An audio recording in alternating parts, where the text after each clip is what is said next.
네, 안녕하십니까. 덕불입니다. 오늘은 일요일입니다. 제가 금요일, 토요일 이틀간은 좀 푹 쉬었고요. 여러분들의 댓글도 열심히 봤습니다.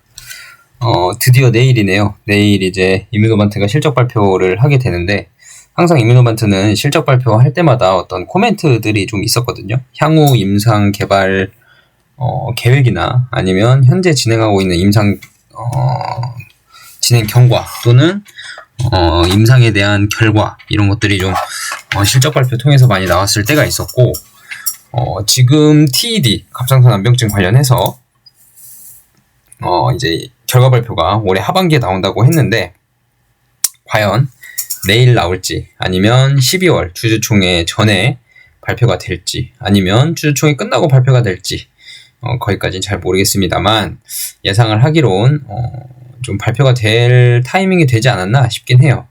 지금 이뮤노반트가 인수합병 얘기도 나오고 있고요. 찌라시이긴 하지만 인수합병 얘기가 나오고 있고, 과거 로이반트가 올해 초에 1월달이었나 2월달이었나 아무튼 그때 이뮤노반트의 주식을 추가로 매입을 하면서 그때 아마 유상증자 형태로 가져갔던 것 같아요. 그래서 지분을 50% 넘게 가지고 있고, 이제 인수합병 얘기가 나오기 시작을 했는데, 그 엄민용 연구위원님 추가 이렇게 멘트에 따르면, 그게 뭐 올해 초부터 이제 인수합병에 대한 준비를 하기 위해서 그렇게 로이반트가 추가 지분을 매수한 거 아니냐라는 추정 아닌 추정을 말씀을 하셨고, 그리고 그렇다면 올해 초에 인수합병을 위한 주식 매수가 이루어진 거라면 인수합병 계획은 그 전부터 얘기 계속 진행이 됐던 거 아니겠냐 라는 멘트까지 좀 해주셨어요. 그래서 저도 그럴 수 있겠구나, 충분히 그럴 수 있겠구나. 그리고 바이오 투자 업계에 그렇게 몸담고 계신 분께서 그렇게 말씀하신 거는 다 이유가 있겠거니 싶습니다. 뭐 제가 그쪽 증권가에 있는 건 아니고 바이오 업계 투자를 위한 업계에 있는 것도 아니기 때문에 뭐 정확히는 잘 모르지만, 그래도 그런 분위기 정도는 그런 분들이 말씀하시는, 전문가분들이 말씀하시는 내용이 어느 정도 그런 분위기가 있으면 그런 행동들이 나오지 않을까 싶은 생각은 들긴 합니다. 그래서 올해 초부터, 좀 올해 초가 아니라 그 전부터 얘기가, 인수합병 얘기가 나오기 시작했다면 보통 인수합병 하는데 많은 시간이 좀 걸려요. 뭐 단기간에 내가 너 얼마 줄게, 나한테 줘. 아니면 내가 뭐 다음 사람이 우린 더 줄게, 나한테 줘. 지금 메세라 같은 경우가 지금 노보노디스크랑 파이자랑 붙어가지고 지금 인수합병 전쟁을 일으키고 있지 않습니까? 그래서 결국은 결론이 나온 것 같긴 하지만, 그런 식으로 뭔가 쟁탈전이 벌어지기까지는 그 전에 수많은 얘기들이 나와 있었을 거예요. 그리고 메세라가 그때 공개를 한 내용으로 봐서는 한 1년 6개월 정도의 인수합병 계획이나 아니면 그런 기업들과의 접촉, 그 다음에 협상 단계 이런 것까지 해서 한 1년이 넘은 시간 동안 인수합병 얘기에 대한 그런 뭐라 그러죠, 계약 회의 같은 것들이 진행이 돼 왔는데, 그 이뮤노반트도 그렇다면 올해 초에 로이반트가 지분 추가 매입을 하기 전부터 얘기가 나왔다면 작년부터 얘기가 나왔다는 얘기가 될 수 있고요. 그러면 뭐 1년이 좀 넘은 지금 이 상황에서 인수합병에 대한 결과 발표가 나올 수도 있는 때가 될 수도 있겠다라는 생각도 좀 들게 되는 대목입니다. 그래서 과연 어디에서 인수합병을 해갈지는 좀 궁금한 대목이고요. 일단은 지금 아제넥스 시가총액이 꽤 높죠. 지금 정확한 시가총액을 좀 봐볼게요. 제가 아마 아제넥스 시가총액만큼까지는 아니더라도 좀 비슷한 정도는 좀 따라가야 되지 않을까 싶은데, 너무 이 정도 가격까지 예상을 저희가 해버리면 너무 터무니없는 가격이죠. 76조 원이네요. 아제넥스 시가총액이 76조 원입니다. 뭐 물론 기타 향후 파이프라인들까지의 가치가 다 반영되어 있는 거라고 좀 생각을 하고, 76조 원이면 이뮤노반트는 그럼 뭐 10조 이내는 10조 원 이내로 인수되기에는 너무 싸다. 그러니까 합리적이지 않다. 이런 생각이 저는 들어요. 그렇다면 아제넥 시가총액 76조 원이다. 그러면 그래도 한 20, 30조까지는 돼야 되지 않을까. 뭐 임상 개발 단계이기 때문에 향후에 뭐 추가로 더 투입해야 되는 돈들이 있기 때문에 어떤 빅바이오텍들이 인수를 해가든 향후에 이제 임상 개발을 꾸준히 많이 해야 된단 말이에요. 뭐 임상 단계가 다 완료된 약물이라면 좀 더 비싸게 팔 수도 있을 것 같아요. 근데 임뮤노반트 약물은 지금 임상 단계가 활발히 진행되고 있는 약물이기 때문에 빅바이오텍들이 사갈 때 인수합병을 해갈 때 본인들도 추가로 들어가야 될 돈이 있기 때문에 그만큼의 큰 돈으로 지불해서 사기는 좀 어려울 것 같고, 그래도 10조 원은 너무 싸다. 한 20조, 30조 정도는 돼야 되지 않나, 저는 좀 느낌상입니다. 이건 뭐 과학적인 근거나 뭐 명시적인 근거가 있는 건 아니고요. 느낌상 한 20조에서 30조 원 정도는 사가야 되지 않나라는 생각이 듭니다. 근데 이게 20조 원, 30조 원으로 사가버리면 이제 한올바이오파마의 시가총액이 딱 그거의 반절 정도라고 생각을 하면 10조에서 20조 사이가 된다는 이야기거든요. 근데 한올바이오파마가 지금 시가총액이 한 2조 5천억 정도 돼요. 좀 안 되는 것 같은데 아무튼 2조 5천억 정도면 10조 원이 되면은 4배고요. 그 다음에 20조가 되면은 몇 배죠? 한 8배 정도 되네요. 4배에서 8배면 지금 45,000원 정도 잡고 4배면은 18만 원이 되는 거고요. 8배가 되면 84, 32, 85, 40, 36만 원 정도가 되는 거네요. 그러니까 지금 4만 원이 그렇게 비싼 건 아니다. 지금 기관들이나 외국인 투자자들은 지금 좀 팔고 있지만 왜 파는지 저는 이유를 잘 모르겠고요. 근데 기관 투자자 자금은 조금 이제 들어오고 있고,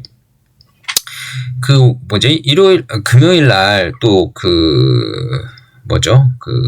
NXT 시장에서 또 쭉 빠졌어요. 또 이게 미장 분위기에 영향을 좀 받은 것 같아요. 그러니까 끝나는 건 종가는 46,300원에 끝났는데 마이너스 2.2% 정도 마감으로 끝났는데 NXT 시장에서 4.3%까지 떨어졌거든요. 이거 제가 어떻게 하라 그랬죠? 이거 거래량 자체가 거의 없습니다. 떨어질 때 거래량 자체가 없고요. 그래서 거의 무시하셔도 된다. NXT 시장은 45,300원까지 떨어진 건 무시하셔도 된다. 이렇게 제가 좀 결론을 내려드리고 싶고요. 신경 쓰지 마십시오. 신경 안 쓰셔도 됩니다. 그래서 한올바이오파마가 지금 45,000원 정도 하는데 잠깐만요. 아까 그 KRX 시장 기준으로 46,300원 정도 하는데 너무 싸다. 지금 너무 싼 상황인 것 같고, 제 생각에는 기업 가치가 46,000원 너무 싼 것 같고, 그러니까 시가총액 2조 5천억 정도면 좀 너무 싼 것 같고요. 그래서 지난번 댓글들 한번 조금만 봐드리면, 조금 읽고 넘어갈 댓글들이 뭐 MTS 플래시맨님 같은 경우는 MTS 잘 안 본다고 하신 분도 하시고요. 아주 좋은 방법이시지 않나 싶습니다. 이런 혼잡한 시장 분위기에서. 그리고 상승 추세를 이어가고 있는데 MTS 보다가 훅 매도 버튼 눌렀다가, 아니면 한올바이오파마 말고 다른 거 너무 싸게 보여서 팔고 사시는 거 뭐 본인의 투자 철학이 그렇다면 맞는 건데, 지금 한올바이오파마를 팔고 다른 걸 싸다고 사기에는 한올바이오파마도 싸다고 저는 생각을 하고 있기 때문에 매도의 이유가 그렇게 명확하진 않게 될 것 같아요. 그래서 뭐 그건 각자 책임이시고 하니까 뭐 한번 생각을 해보시는 것도 괜찮습니다. 그리고 다른 분들 계속 보유한다고 하신 분들 계시고, 청원참여님께서 슈퍼땡스 보내주신 거 너무 감사합니다. 잘 받았고요. 덕분에 주말에 잘 쉬었습니다. 네. 이번 주말에는 좀 제가 운동도 하고, 뭐 업무도 할 게 있어서 업무도 좀 하고 했는데, 덕분에 잘 쉬었고요. 엉덩이로 보유하신다는 분도 계셨고, 주식 투자 철학에 관한 말씀 되게 많이 하셨네요. 그죠? 그래서, 김땡땡님은 뭐 슈퍼챗을 드리고 싶은데 어떻게 하는 거예요? 라고 하셨는데, 계좌를 제가 공개는 하진 않고 있습니다. 혹시나 뭐 가능하시다면 슈퍼땡스를 활용해 주시면 너무너무 감사드리겠고요. 그 다음에 민짱님 또 슈퍼땡스 보내주신 거 너무너무 감사드리고요. 잘 받았습니다. 그리고 박땡땡님 실명이라서요. 슈퍼땡스 보내주신 거 너무너무 잘 받았습니다. 감사드리고요. 저한테 감사합니다 하고 하시는 분들 댓글 다 보고 있습니다. 그리고 김땡땡님께서 증권회사 오랫동안 다니다 퇴직하신 분인데 선배님이시겠죠? 네, 경험을 많이 한 사람만이 느낄 수 있는 멘트 너무 훌륭하십니다. 감사합니다. 그렇게 들어주셨다니 제가 더 감사하고요. JMJM3244님도 댓글 많이 남겨주셨고요. 그 다음에 임땡땡님 또 큰돈을 슈퍼땡스로 보내주셨습니다. 너무너무 감사드리고요. 제가 이렇게 큰돈 받으면 참 어찌할 바를 잘 모르겠어요. 너무 이게 제가 이 정도로 이게 공감이 되고 있는 거구나 라는 생각도 가지기도 하고, 그리고 이게 인생 선배님들이신 것 같은데 선배님들한테 참 감사하다는 생각도 좀 들고요. 최선을 다하도록 하겠습니다. 그리고 꾸준한 방송. 더군다나 이게 최선을 다하는 것도 최선을 다하는 건데 꾸준히가 더 중요하거든요. 꾸준한 방송이 훨씬 더 중요하다고 저는 생각을 해요. 그래서 꾸준한 방송 이어갈 수 있도록 노력하도록 하겠습니다. 그래서 태태님께서도 은독수리님께서도 슈퍼땡스를 보내주셨습니다. 저한테 투자 경력이 궁금하다고 하셨는데 저는 투자를 관심을 갖고 시작한 건 꽤 됐어요. 꽤 됐고 2010 한 7, 8년부터 투자에 관심을 갖고 시작을 했고요. 물론 저도 단타, 차트, 분석이 모두가 전부인 줄 알았습니다. 제가 그래서 그때 차트 분석 책을 한 3-4권 본 것 같은데 여기저기 한국경제TV 증권사 방송도 많이 봤고요. 그때 좀 어린 나이였는데 한국경제TV 증권사 방송도 매 시간 될 때마다 이제 라이브 방송 켜놓고 봤고 거기에서 나오는 전문가분들이라고 하시는 분들의 이 종목 좋다, 저 종목 좋다, 앞으로 가능성 있다, 성장 가능성 있다, 본인이 추천한 종목 얼마나 올랐다, 아니면 차트상 이렇게 된다, 이런 것들. 차트 분석, 온라인 인터넷 강의 유튜브도 많잖아요. 차트, 이런 차트 막 펼쳐놓고 여기서 매수, 저기에 매도 하면서, 그죠? 그런 것들 많이 봐서 연구를 했죠. 근데, 그렇게 딱 1년 해보고, 이게 참, 차트는 도저히 안 되는 거죠. 예, 공부를 해봐도, 이게 안 돼요. 이게 제가 차트 책을 보면서 주식 종목 같은 거를 옛날에 모의 투자 같은 게 있거든요. 모의 투자 같은 걸로 한번 해봤는데 안 돼요. 왜? 안 되더라고요. 그때 2018년이 상승장이었나 하락장이었나 모르겠는데 물론 잘 되는 것들도 있었습니다. 이렇게 하면 되는데 사람들 왜 이렇게 쉽게 버는데 돈을 못 벌지? 다들 공부를 안 했구만. 역시 공부를 하면 돼. 하고 책을 열심히 보고 공부를 열심히 하고 했더니 맞는 것들도 있었어요. 그래서 이게 맞는데 사람들 왜 못하지? 하고 자신감 있게 막 모의 투자로 연습을 해 나가기 시작을 합니다. 근데 이제 신기한 게 딸 때는 조금 따고 잃을 땐 많이 잃어요. 손절 쳐야 될 때 쳐야 되는데 손절도 쉽게 버튼이 안 나가요. 이게 금액이 커지니까. 그리고 떨어진 거를 다시 원상복구하려면 더 많은 퍼센트의 수익이 나야 되잖아요. 근데 또 딸 때는 조금밖에 못 따요. 그러니까 이게 차트 분석을 그렇게 하면서 모의 투자로 했을 때 한 6개월 정도 연습을 해보니까 운 좋게 어떤 종목 하나를 골라가지고 그때 모의 투자 500만 원이었나 했던 것 같은데 마이너스 한 200-300 찍히고 그 다음에 운 좋게 어떤 종목을 하나 딱 샀는데 만나가지고 그래 이거 수익이 나기 시작한 거예요. 그래서 언제까지 올라가나 보자 하고 딱 올라간 게 500만 원, 모의 투자 금액 500만 원 정도 딱 만들어 놓고 이제 그만뒀거든요. 그게 한 6개월 좀 넘었던 것 같아요. 그래서 이 주식이 이런 거구나. 너무 어렵다. 6개월 동안 이제 희노애락을 다 겪은 거죠. 다 겪었다고 하긴 좀 그렇지만 아무튼 희노애락을 겪은 거죠. 그래서 이게 희노애락이 참 많은 주식이라는 게 참 어렵구나라는 걸 느꼈고 그래서 난 주식 안 해야지라고 주식을 안 했습니다. 안 하고 이제 한 1년 정도 지났나요? 1년 정도 지나고 이제 그때 코로나 시즌이었을 거예요. 이제 코로나 시즌이 되고 2019년도에 제가 주식을 안 했으니까 그리고 2020년도쯤에 코로나 시즌이 되고 했을 때 주식이 너무 많이 떨어지길래 이게 일단 한번 관심을 가져봤습니다. 가져봤는데 이때는 차트 공부는 이미 다 해놔서 차트는 이제 공부를 다 해놨는데 이제 다 쓰레기 지식이라는 걸 알기 때문에 뭘 어떻게 시작을 해야 되지 하는데 그때부터 보이기 시작했던 것들이 이제 전통 투자자, 성공한 투자자분들, 워렌 버핏도 마찬가지고 피터 린치 또는 여러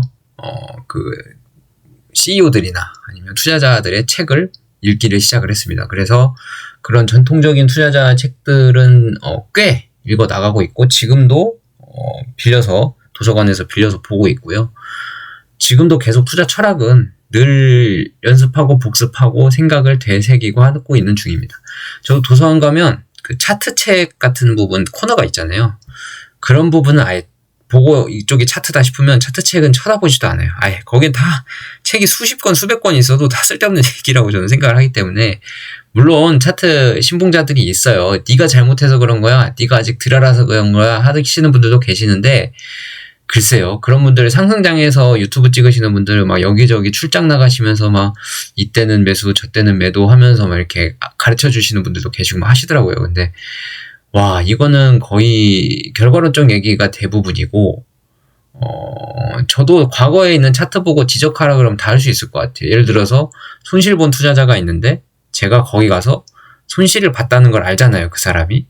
그러고 가서 왜 손실이 났는지 알려주세요라고 하면 저도 다 설명할 수 있을 것 같아요. 아, 여기서는 매수를 하시면 안 되죠. 아, 여기서는 매도를 좀 기다리시고 더 먹어 쓰셔야죠. 아직 시그널이 안 나왔잖아요. 막 이러면서.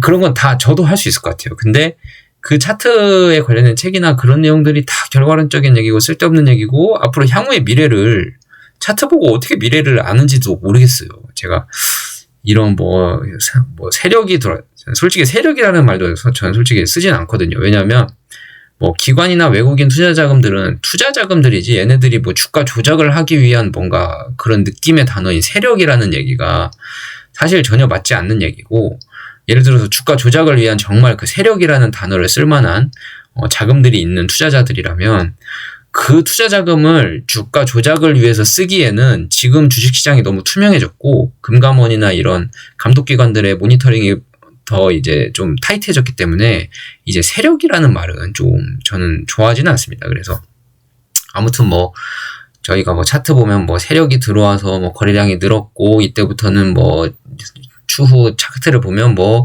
어느 정도 가격대를 지켜주고 있고 뭐 그런 느낌적인 말들은 아는데 결국은 그 세력들이 정말 주가 조작을 하려면 이게 차트로 해석이 될 만큼 차트를 그릴 만큼의 자금이 없지 않는 한 어려울 것 같고, 뭐 물론 그런 주식을 제가 잘 골라서 크게 먹고 다행히 세력이 빠져나오기 전에 탈출할 수 있겠지만, 그 세력들이라고 하는 것들은 뭐 그 기업의 펀더멘털을 보고 한 얘기들은 아닐 거 아니에요. 일단 뭐 모멘텀이 있거나 아니면 주가를 올리기 쉬운 시가총액이 좀 작은 종목들 같은 경우들은 좀 주가 조작이 가능하지 않을까라고 하는 건데 요즘은 그런 거 거의 없겠죠. 그죠?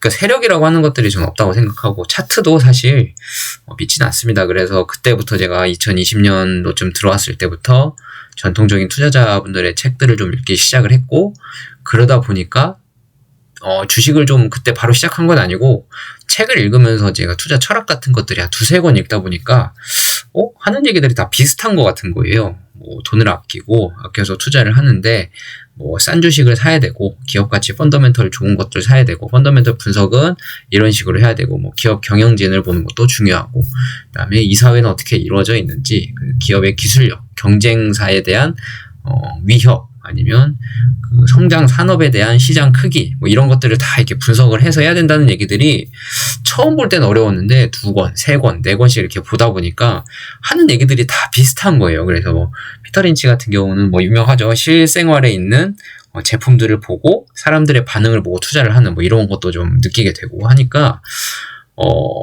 이렇게 하는 건가 싶어서 이제 그때부터는 좋은 회사 주식을 찾아보려고 노력을 했고, 그러다 보니까 한올바이오파마가 발견이 됐고, 한올바이오파마에 대한 뭐 여러 가지 분석을 토대로 이제 주식을 매입을 하기 시작을 합니다.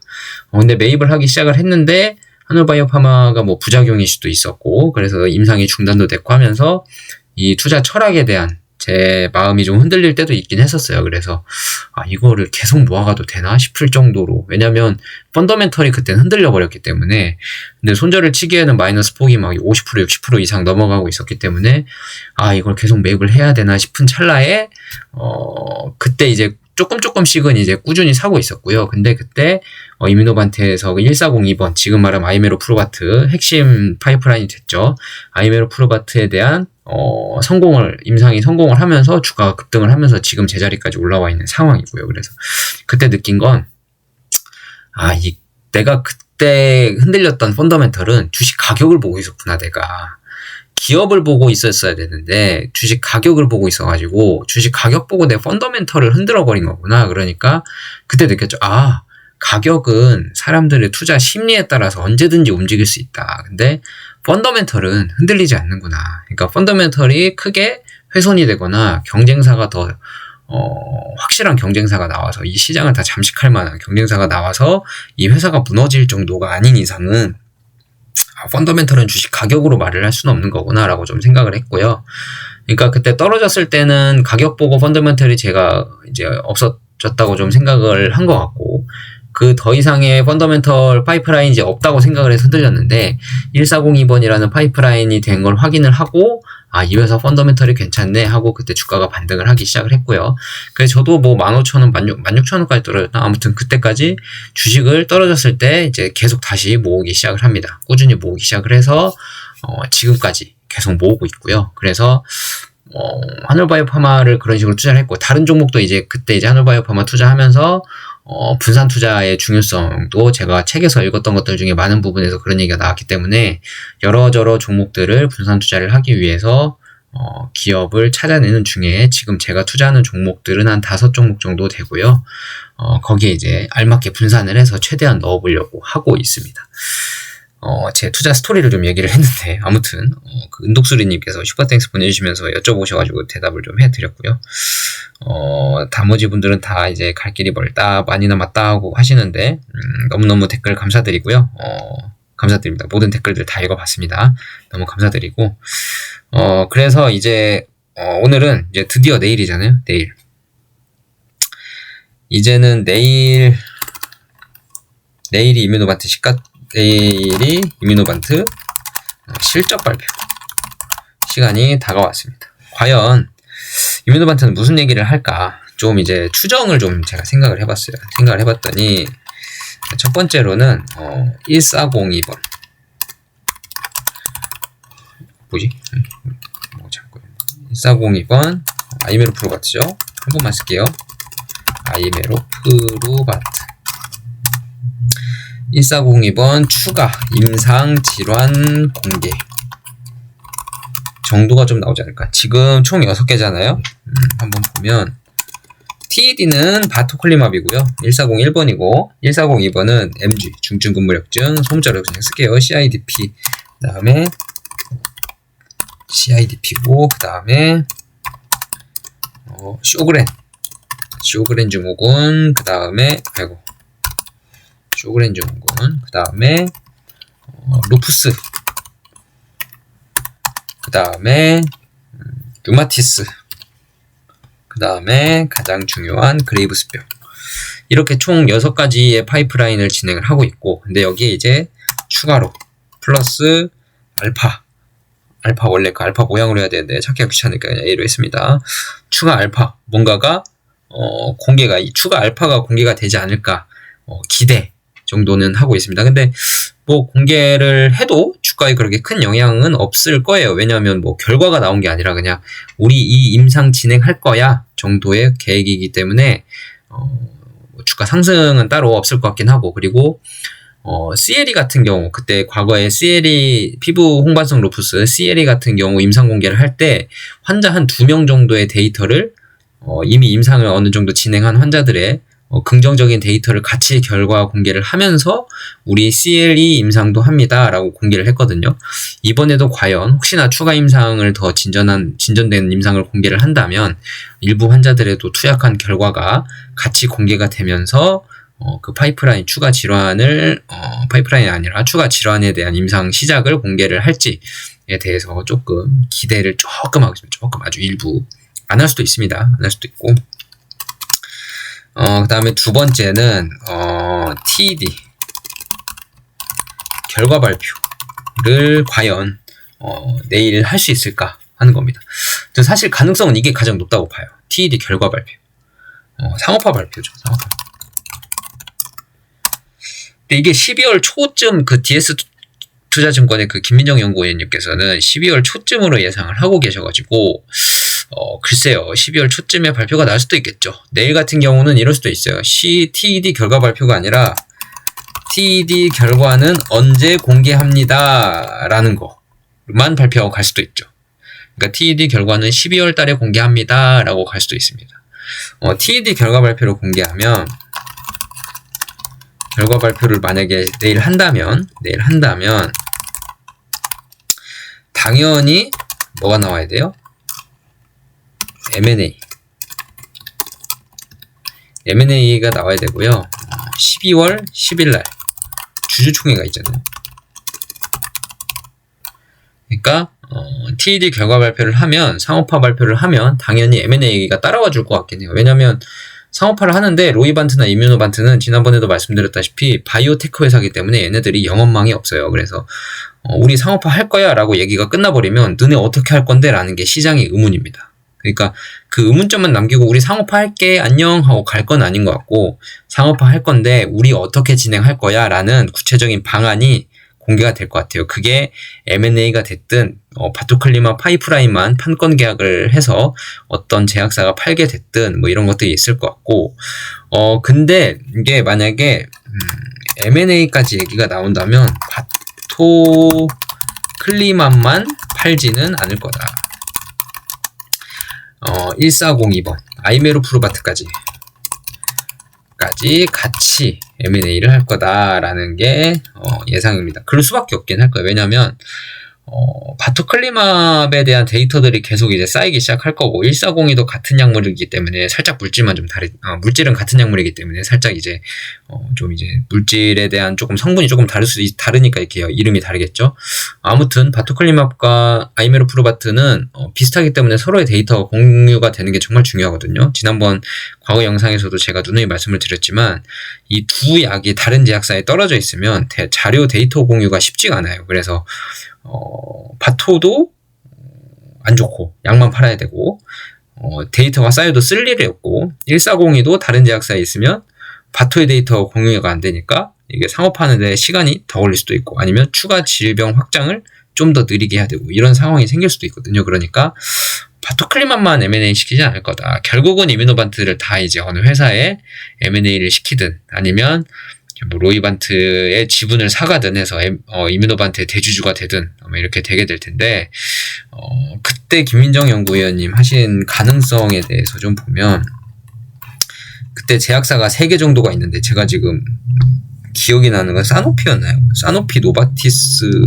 일라이릴리였나? 아무튼 일라이릴리가 저는 일라이릴리가 좀 기억에 좀 남는 게, 제가 지난번 영상에서도 예측 아닌 예측을 좀 하려고 했던 게, 이거 당연히 틀리겠지만 일라이릴리가 최근에 그런 회사채 발행을 좀 하면서 돈을 끌어들였고요.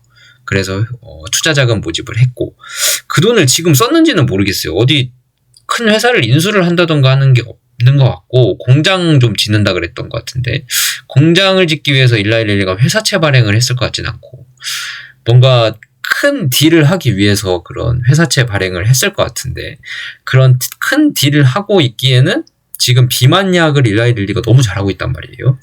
비만약 치료제를 일라이릴리가 추가 금액을 투입해서 더 인수를 한다? 일라이릴리 리스크가 너무 클 것 같아요.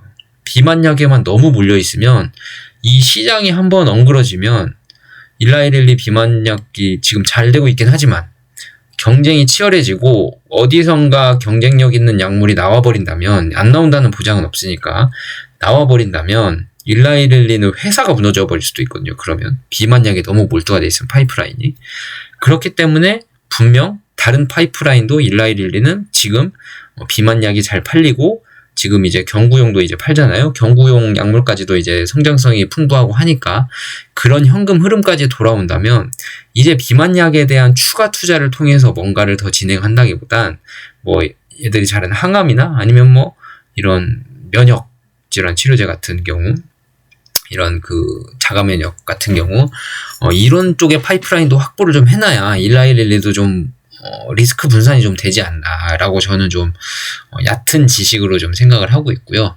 향후 전망이 어떻게 될지 모르겠지만 일라이릴리가 좀 가능성이 좀 있을 것 같다. 그리고 이게 이뮤노반트라는 회사가 지금 시가총액이 약 6조 원 정도밖에 안 되지만, 인수합병이 되려면 이거 꽤 큰 돈이 필요하거든요. 이거 아무나 못 사가요, 이뮤노반트를.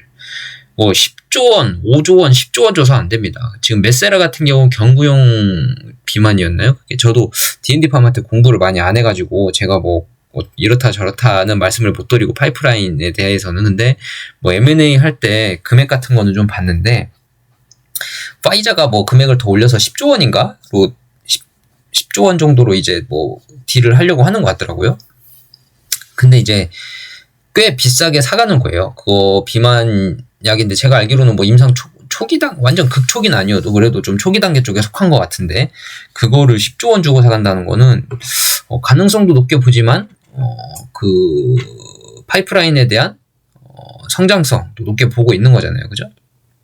그래서 지금 큰 금액을 주고 임상 뭐 중반도 아닌 것 같아요. 좀 초반에서 중반 사이 정도 되는 것 같은데 그 정도 달리고 있는 약물을 그 정도 가격에 사가면 상당히 비싸게 주고 사가는 것 같긴 해요. 근데 지금 임무노반트는 질환의 한 가지 약물이긴 하지만 임상 질환에 대한 임상 질환이 아까 여기 써드렸잖아요. 6개라고. 이게 지금 이거 MG 3상, CIDP 3상, 쇼그렌 3상, 루푸스만 임상 2상이고요. RA도 임상 3상, 그레이브스도 임상 3상. 지금 3상이 5개고 2상이 하나, CLE만 2상인데 이 비상이라고 하는데 이게 미국에서는 등록 임상이라 그래서 이 비상을 대신 진행을 하면서 임상 규모를 좀 늘려서 진행을 하면 등록 임상이라 그래가지고 바로 FDA 승인 신청을 할 수 있는 임상 단계를 말하는 거거든요. 그러니까 이 CLE 얘만 좀 개념 임상. 이들 약물이 이 피부 홍반성 루푸스라는 질환에 효과가 있는지 없는지 먼저 검증을 좀 해봐라는 임상 이상을 지금 CLE만 진행을 하고 있고 나머지는 너네 효과 인정할 테니까 대규모 환자 임상을 해봐 하는 게 지금 다 이 5개 파이프라인 등록 임상을 진행을 하고 있는 겁니다. 그러니까 일라이릴리 같은 경우에 회사가 아닌 이상 다른 회사들이 사가기에는 파이프라인에 대한 가치가 너무 커요. 일단은 과거 휴미라라는 약물이 항암제보다 더 많이 팔렸을 때가 있습니다. 전 세계 의약품 매출 1년 의약품 매출 1등을 달렸을 때가 있고요. 그때 1년 동안 20몇 조 원을 팔았다고 제가 봤거든요. 그때 당시 환율이 한 1200원, 1300원 했으니까 20몇 조면 지금은 한 20조대 후반 정도나 될 거예요. 거의 30조 가까운 금액을 1년 동안 팔았다고 본 건데 그만큼 자가면역 질환 치료제 시장이 너무 크고요. 그리고 타겟하는 그 이뮤노반트가 사온 그 환홀이 지금 아이메로프로바트라는 약물 개발한 약물이 이런 자가면역 질환의 한 가지 질환에만 쓰이는 게 아니라 여러 자가면역 질환 약 50개에서 100여 개 가까이 되는 자가면역 질환에 모두 가능성이 있는 부분이 있기 때문에 지금 파이프라인을 확 한 번에 늘릴 수 있는 임상에 대한 그런 추진력이나 자금이 충분히 갖춰져 있는 회사여야 된단 말이에요.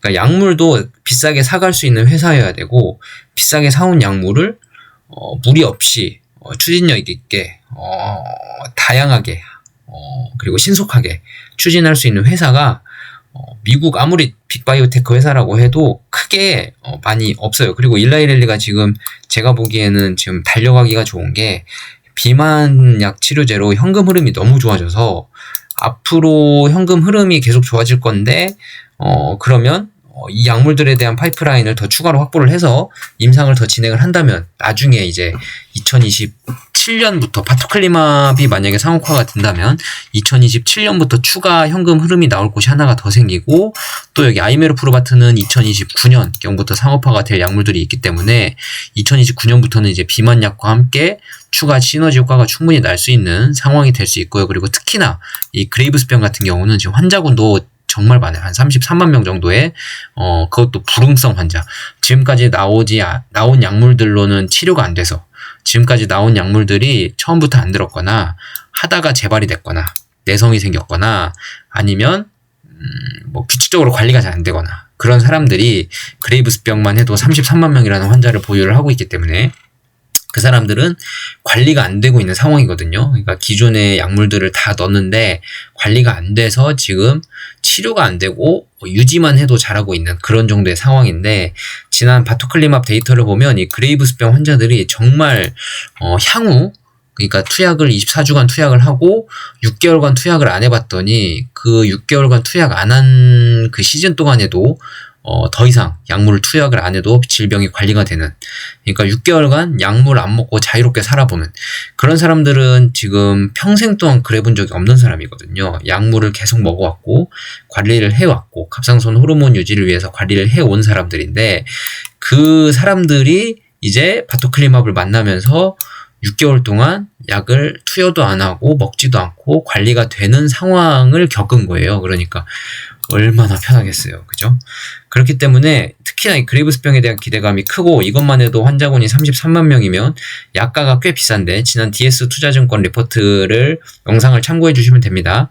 그 약가가 꽤 비싼데 33만 명이면 그것만 해도 현금 흐름이 1년에 매출이 몇 조 원, 몇십 조 원씩 나올 거예요. 10몇 조 원, 20 6조 원 가까이 나올 겁니다. 이 그레이브스병만 해도. 지금 그레이브스병의 강력한 경쟁사가 바이오헤이븐인데, 바이오헤이븐 주가 보셨죠? 많이 떨어졌고, 지금 파이프라인을 이런 IgG 디그레이더라 그러죠? BHV 1300이었나요?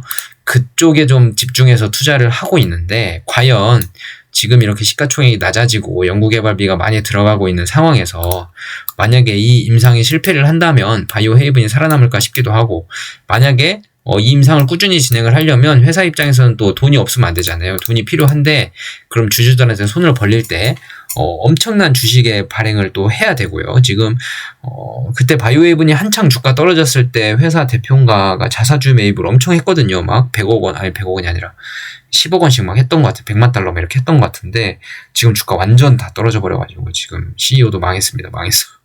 아무튼 강력한 경쟁사가 바이오헤이븐인데, 그 경쟁사에 대한 데이터가 지금 나온 게 없어요. 그래서 지금까지는 뭐 데이터가 나와봐야 이제 강력한 경쟁사다라고 할 수 있는데, 지금 뭐 부작용이나 아니면 뭐 환자 투여군에 대한 설정이나 이런 것들에 대한 효과나 이런 것들이 공개된 자료가 하나도 없기 때문에 지금은 좀 나중에 데이터를 좀 보긴 해야 돼요.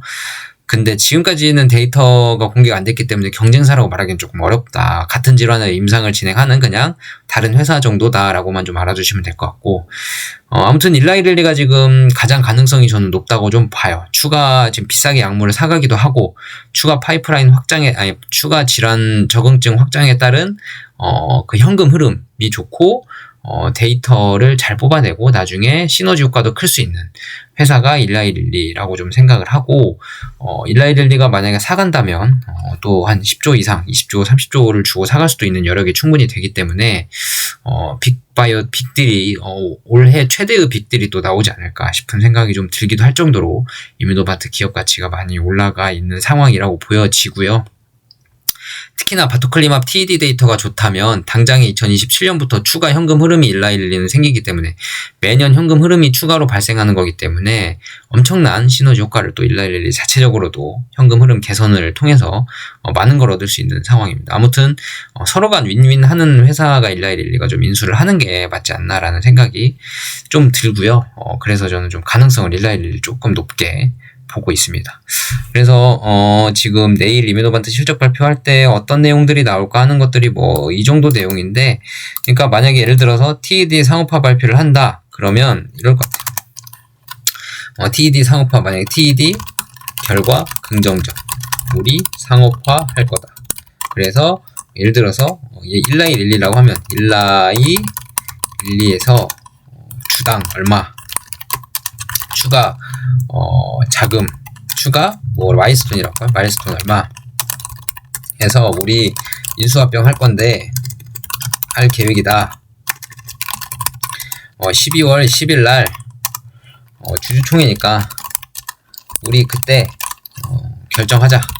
이런 식으로까지도 내일 얘기가 나와 준다면, 이 구체적인 금액까지 나와 준다면 정말 좋을 것 같고, 근데 과연 내일 발표가 될지, 아니면 내일은 우리 TED 결과 언제 발표합니다. 예를 들어서 12월 3일에 합니다. 뭐 이런 식으로 12월 3일에 합니다. 라는 결과만 얘기를 하고 12월 3일에 이 TED 결과 발표를 하면서 TED 결과 긍정적입니다. 우리 상업화할 겁니다. 일라이릴리나 또는 기타 다른 제약사에 넘길 겁니다. 라는 얘기까지 좀 같이 하면서 우리 12월 10일에 결정합시다. 라는 얘기를 할지, 그러니까 내일 발표될 실적 발표 때 이 얘기를 다 할지, 아니면 우리 내일은 실적 발표 때는 TED 결과 12월 언젠가 날짜를 구체적으로 딱 특정을 하면서 우리 TED 결과 그때 공개할게요. 그때 이런저런 얘기 다 나올 겁니다. 라는 얘기를 할 건지 좀 봐야 될 것 같고요.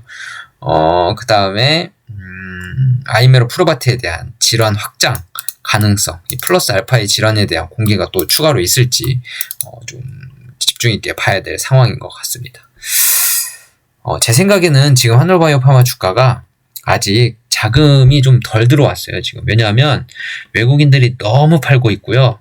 기관 투자자들도 지금 일부는 좀 들어왔지만 나중에 우리 TED 결과 발표하고 살게 했던 투자자들이 있잖아요, 기관 투자자들. 물론 바토클리맙이 긍정적일 것이다 라고 레포트가 나오긴 했지만 그거 보고도 아니야, 우리 생각은 달라. 우리 TED 결과 발표 나오면 그때 사도 늦지 않을 것 같아. 우리 그때 살래? 하고 보수적인 관점에서 접근하고 있는 투자자들도 분명히 있을 거예요. 기관 투자자들이나 뭐 외국인들이나 아무튼 아직은 자금이 덜 들어왔다 싶어요. 그래서 5만 원을 못 뚫는 이유를 지금 추정을 한다면 뭐 물론 지금 급등을 하긴 했지만 조금 아직 자금이 덜 들어온 게 있지 않나 싶고요. 만약에 상업화 발표가 확인되면 추가로 매수 자금이 더 들어오게 되겠죠. 그러면 그때부터는 이제 급격한 상승이 또 나타날 수 있는 장이 올 것 같고 그 미장에서는 뭐 트럼프가 뭐 엔비디아 뭐 제품 중에 뭐 그 중국에 수출 안 한다 뭐 이런 식으로 얘기하면서 미중 갈등이 또 생기는 거 아니냐 뭐 이런 얘기도 있었는데 금요일 장 초반에 미국장이 좀 안 빠지더니 후반에 장 초반에 미국장이 좀 빠지더니 후반에 다시 반등을 하는 모습을 좀 보여줬어요. 그래서 그러니까 장 초반 금요일 날 저녁에 장 초반에 미국장이 빠지니까 선물 시장도 그 전부터 반응해서 빠졌겠죠. 그러니까 그 선물 시장 보고 우리 NXT 시장 한올바이오 파마를 사람들이 좀 던진 것 같아요. 미장 빠지네.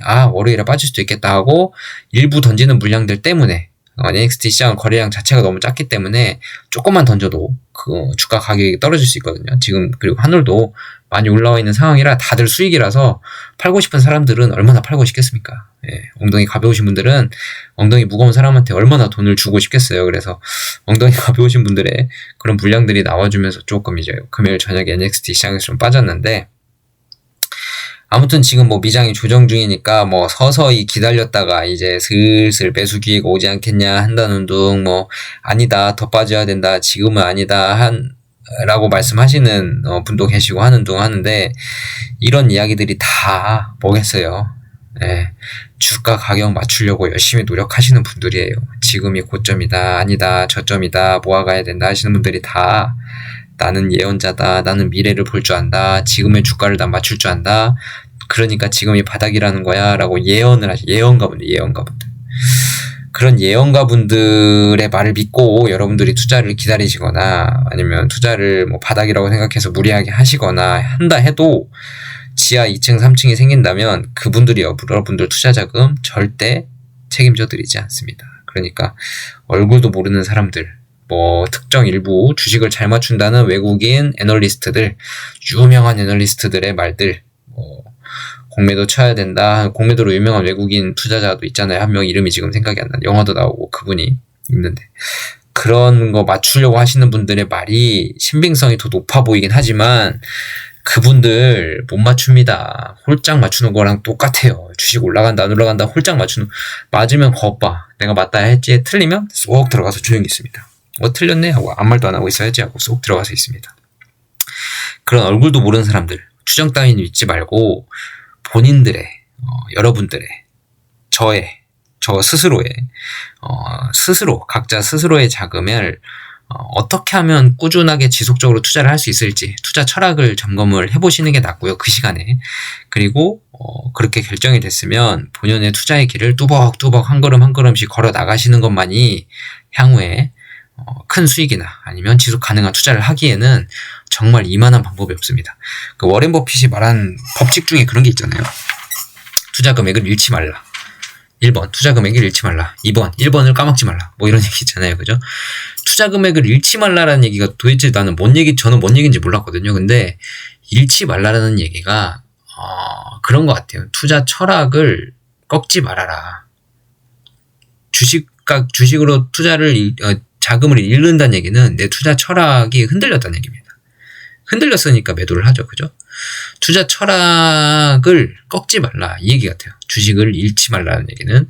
그래서 결국 1번의 원칙을 잃지 말라 하는 게 투자 철학을 꺾지 말고 절대 그거를 잊어버리지 말아라. 라고 하는 얘기 같습니다. 그래서, 가격은 절대로 못 맞춥니다.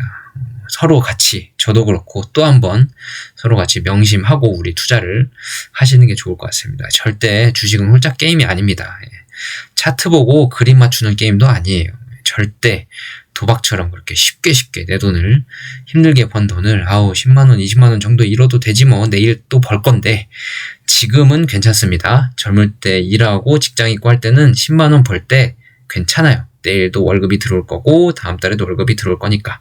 근데 이 습관이 10년, 20년을 하다 보면 20년까지 돼버리면 내 수중에 남는 돈이 없을 거고요. 뭐 10년까지 하면 넘어져도 일어날 시간이 조금 있을 수도 있을 것 같아요. 뭐 연세 따라 다르겠지만 아무튼 그 투자 습관이 내 몸을 지배하고 있다면 10만원, 20만원 정도? 주식시장에서는 금방 잃기도 할 수 있는 돈이고 금방 딸 수도 있는 돈이니까 너무 개의치 말자. 다른 투자 또 열심히 해봐야지 뭐 하면서 그렇게 조금씩 일어나가는 거에 무뎌지다 보면 결국은 나중에 크게 내 자금이 많이 마이너스가 누적으로 쌓여있는 상황을 맞들이게 될 거고요. 결국은 꾸준히 투자 철학을 지켜나가면서 천천히 부자가 되려고 노력하는 게 방법인 것 같아요. 금방 부자 되는 사람 없습니다. 만약에 뭐 투자 주식 공부해서 차트 맞추기, 그림 맞추기 공부해서 투자 수익 벌 수 있는 사람이면 누가 힘들게 기업 가치 분석하면서 뭐하러 그렇게 열심히 모아가고 시간을 들여가면서 투자를 하겠어요. 그죠? 절대 그렇게 해서 딸 수 있는 돈이 아니라는 걸 수천만 명이 증명을 해왔기 때문에 나라고 다를 소냐는 없어요. 예. 수천만 명, 수억 명이 증명을 해오고 있는 상황입니다. 미국이든 한국이든 유럽이든 일본이든 중국이든 수억 명이 그 그림 맞추기로 돈 절대 못 번 거를 지금 몇십 년간 증명을 해 나가고 있어요. 그럼에도 불구하고 그림 맞추기를 위해서 오늘도 영상을 찾아보시는 분들 제가 볼 땐 너무 안타까워요. 네. 그리고 제가 유튜브 보면 다 첫 메인 화면이 차트예요. 차트. 그리고 뭐 계좌번호 켜놓고 뭐 후원 감사합니다 하면서 계좌번호 켜놓고 차트 그림 딱 띄워놓고 뭐 보조 지표들도 많죠. 뭐 그런 거 띄워놓고 뭐 이 자리까지 왔는데 뭐 지켜줬다. 그러면 상승을 할 기미가 있는 거다.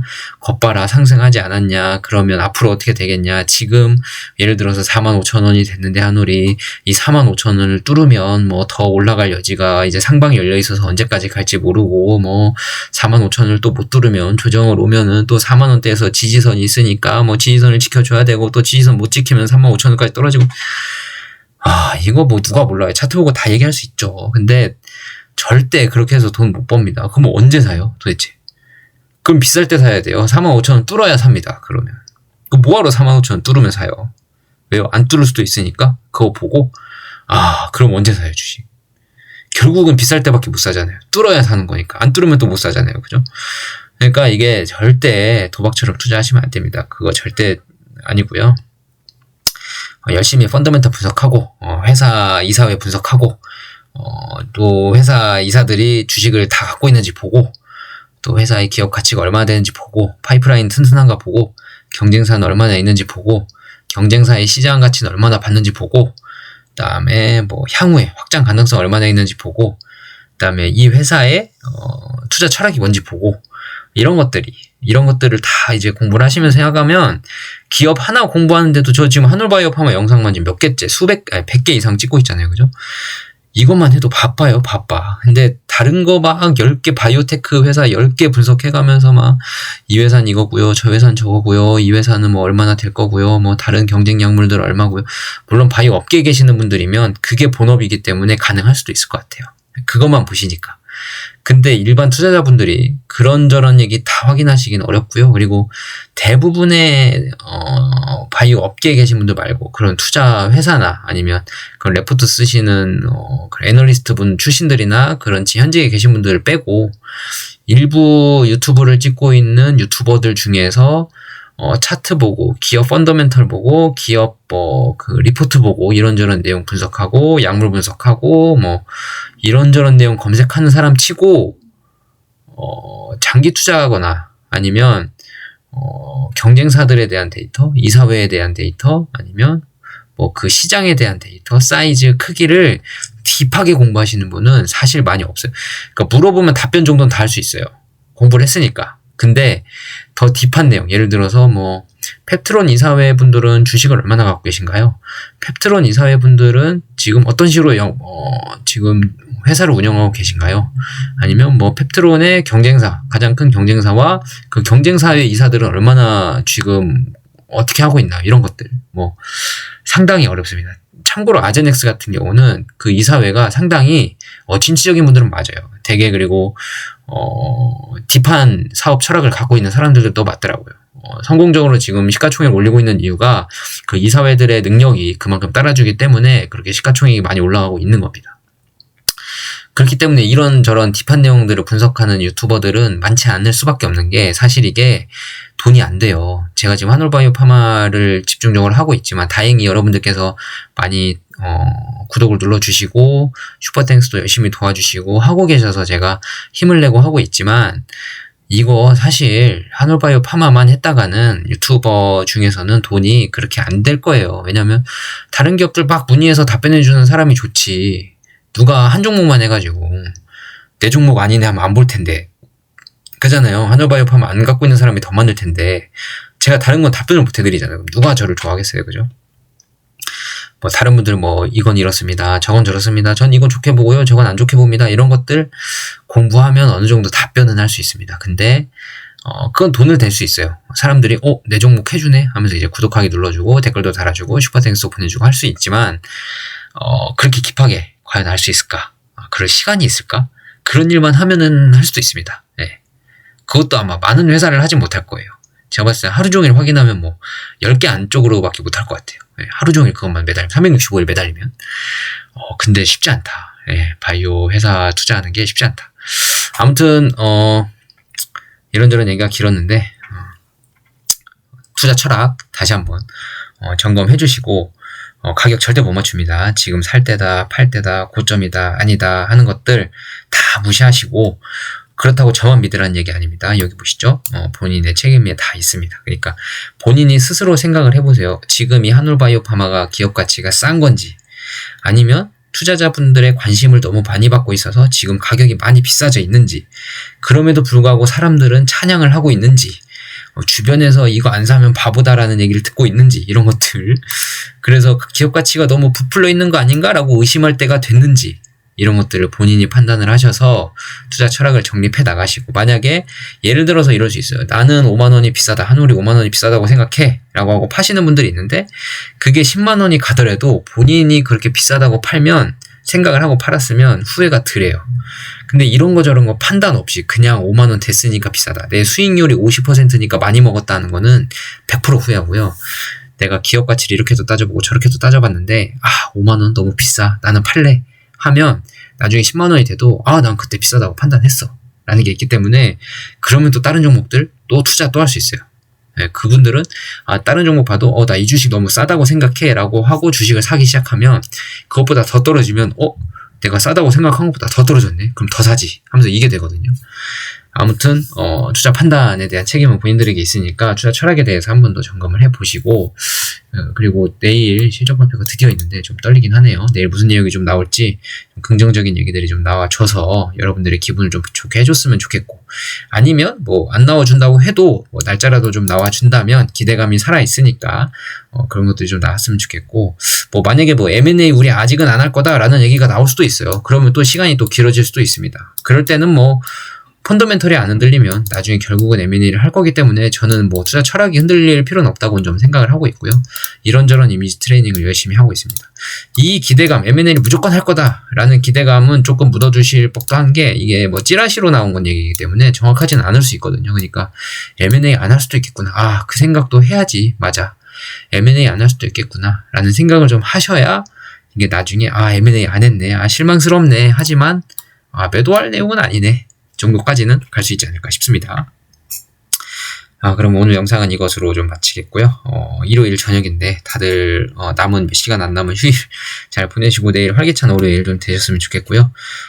좋아요 안 눌러주신 분들 좋아요 꼭 좀 부탁드리겠고 요즘 좋아요 너무 많아서 저도 좋습니다. 그리고 구독 안 눌러주신 분들 너무너무 많습니다. 지금 조회수가 뭐 1600회, 1700회 정도 되는데 대부분 구독자분들이랑 구독 안 하신 분들의 시청 비율이 구독 안 하신 시청 비율이 더 높아요. 그래서 구독 꼭 한 번씩 더 눌러주시고 취소 누르지 마시고요. 구독하기 눌러주시고 댓글 감사합니다라는 한마디도 저에겐 큰 힘이 됩니다. 슈퍼땡스 보내주신 분들 특히나 너무나 더욱더 감사드리고요. 그렇다고 뭐 안 보내주신 분들 안 감사하는 절대 아닙니다. 여러분들 댓글 다 읽어보고 있고요. 감사합니다라는 말씀 한마디만 해주셔도 너무 감사드리고 슈퍼땡스 보내주신 분들은 덕분에 제가 마음 편히 준비하고 있고요. 그리고 더욱더 꾸준히 준비하고 오늘은 또 어떤 말씀을 드릴지 매번 고민하고 그런 얘기가 떠오를 때마다 제가 카톡에 제 제 개인 카톡 있잖아요. 내가 나에게 보내는 카톡 그 창에 열심히 메모를 해 가면서 잊지 않고 여러분들에게 들려드릴 수 있도록 노력하고 있습니다. 그러니까 슈퍼땡스 후원 언제든지 환영하고 보내주신 분들 너무너무 감사하고요. 금융치료가 최고의 치료라고 저는 생각을 하기 때문에 앞으로도 잘 부탁드리도록 하겠습니다. 항상 겸손하고 꾸준한 유튜버가 되도록 노력하겠습니다. 감사합니다.